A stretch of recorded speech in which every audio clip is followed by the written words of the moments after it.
liwanag, tanglaw sa aking paglakad, sa paghakbang sa iyong landas.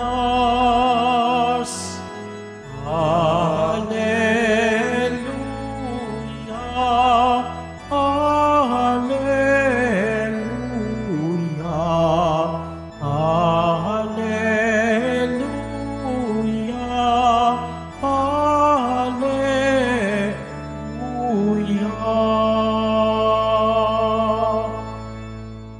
Sumainyo ang Panginoon. At sumayo rin. Ang mabuting balita ng Panginoon ayon kay San Mateo. Papuri sa iyo, Panginoon. Noong panahong iyon, sinabi ni Jesus sa kaniyang mga alagad, "Narinig ninyo ang sinabi, mata sa mata at ngipin sa ngipin. Ngunit ngayon sinasabi ko sa inyo, huwag ninyong labanan ang masasamang tao. Kung may sumampal sa iyo sa kanang pisngi, iharap mo sa kanya ang kabila.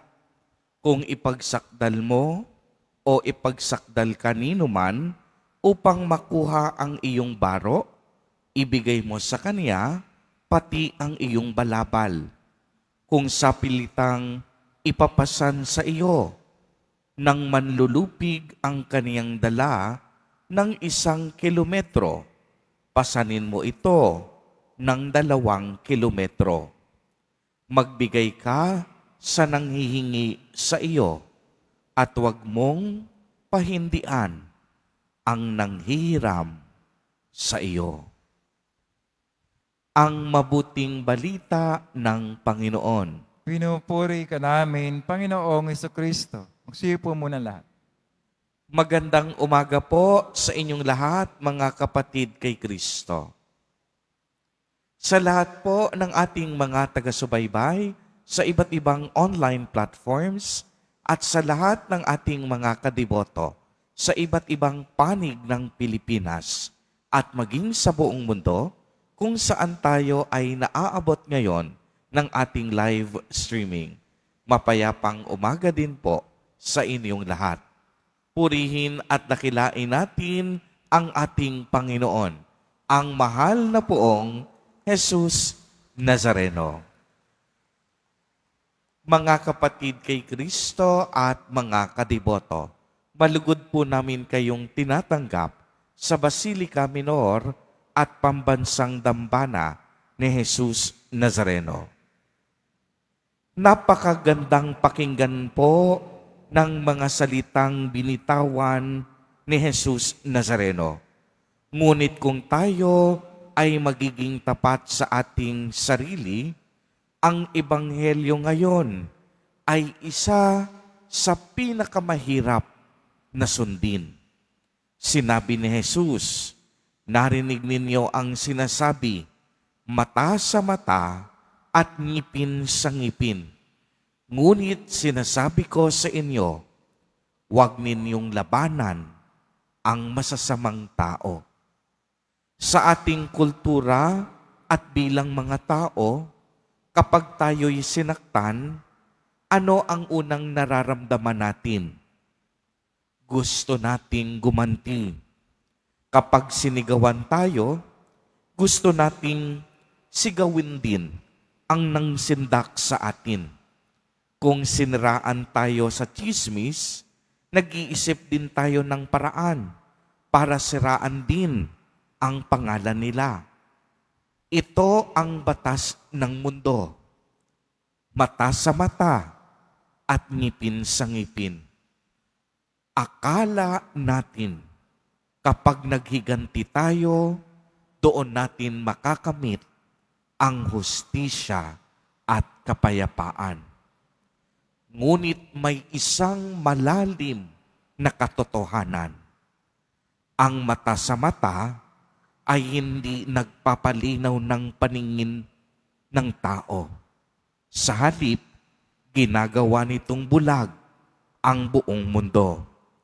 Kung ang dilim ay lalabanan natin ng dilim, mas lalong magdidilim ang paligid.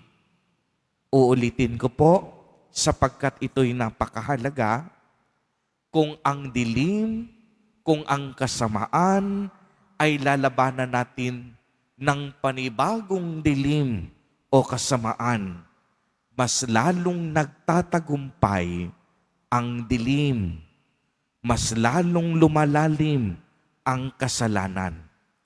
Kaya naman, nag-alok sa Jesus ng isang radikal at bagong landas. Ang landas ng pagpapakumbaba, kapatawaran at pag-ibig. Ang ating ebanghelyo sa araw na ito ay tungkol sa pagiging mapagkumbaba.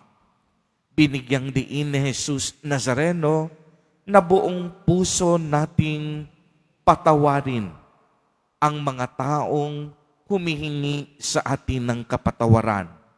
Huwag tayong mag-isip at gumawa ng anumang paghihiganti. Ang sabi pa niya, huwag ninyong labanan ang masasamang tao. Kung may sumampal sa inyong kanang pisngi, iharap nyo pati ang kabila. Kapag ipinagsakdal kanino man upang makuha ang iyong baro, ibigay mo pati ang iyong balabal. Mga kadiboto, kung tayo po ay punong-puno ng ating sarili at punong-puno ng pagmamalaki, mahihirapan tayong makakita ng kabutihan at kagandahang loob sa ating kapwa.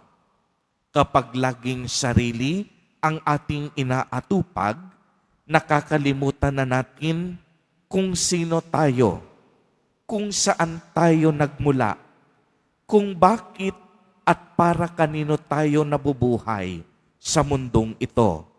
Kapag pinangunahan na tayo ng pagmamalaki sa ating mga sarili dahil sa ating tagumpay na nakamit, parang minsan ang hirap makita ng Diyos. Ang habilin sa atin ni Jesus, gumawa tayo ng mabuti kahit ang ibang tao masama ang ginagawa sa atin. Mga kapatid, sa araw na ito, naway magkaroon tayo ng pusong marunong kumilala at magpahalaga. Pusong marunong magpakumbaba at magpatawad. Marami tayong mga biyayang natatanggap sa bawat segundo, sa bawat minuto, at sa bawat sandali ng ating buhay. Huwag sana tayong maging mapagmataas. Kilalanin sana natin ang Diyos bilang pinagmumulan ng lahat ng mabubuting bagay na nagaganap sa ating buhay. Ang Diyos ang bukal ng kapatawaran. Dapat marunong din tayong magbigay ng kapatawaran sa ating kapwa. At higit sa lahat, huwag nating suklian ng masama ang mga mamasamang ginagawa sa atin. Bagkus, isabog natin ang kabutihan sa taong palagawa ng masama. Amen. Amen. Purihin at dakilain natin ang ating Panginoon, ang mahal na poong Jesus Nazareno.